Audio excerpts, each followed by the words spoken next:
ভনীয়েকৰ বিয়ালৈ মাত্ৰ এসপ্তাহ বাকী আছিল। ঘৰত প্ৰায় সম্পূৰ্ণ হৈছিল বিয়াৰ আয়োজন।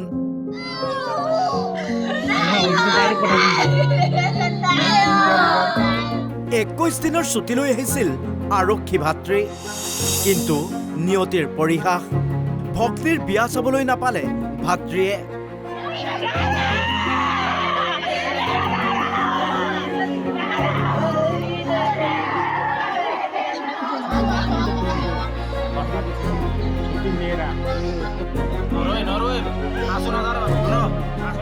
ভনীয়েকৰ বিয়া অহা 7 মাৰ্চত আছিলে।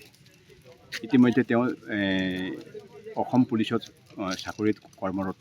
তেওঁ 21 দিনৰ ছুটী লৈ আহিছিলে যে বিয়াৰ কাৰণতে।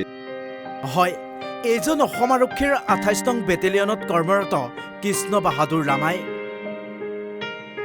ঘৰ বাক্সাৰ ভাৰত-ভূটান সীমান্তৰ উত্তৰ-কোচিত। ভনীয়েকৰ বিয়াৰ বাবে 21 দিন ছুটী লৈ আহি ব্যস্ত হৈ পৰিছিল বিয়াৰ আয়োজনত।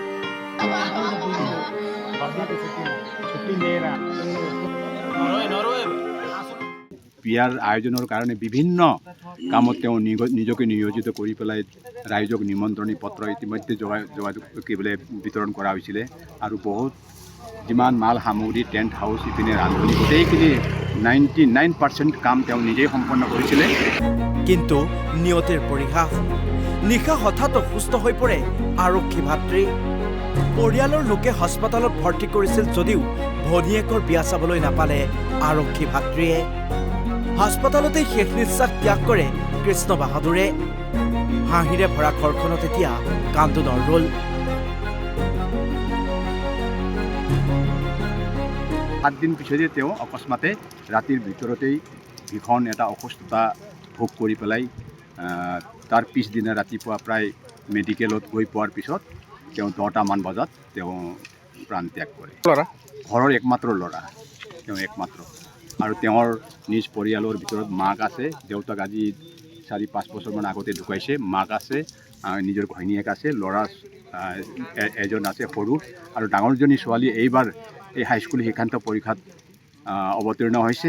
আৰু অহা 3 তাৰিখে এটা বিষয়ত পৰীক্ষা আছে।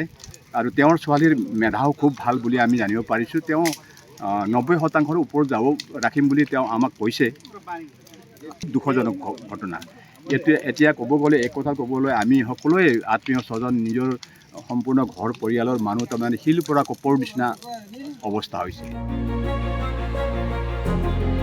বাক্সাৰ পৰা সুবৰ্ণ পাঠক, অসম লাইভ 24।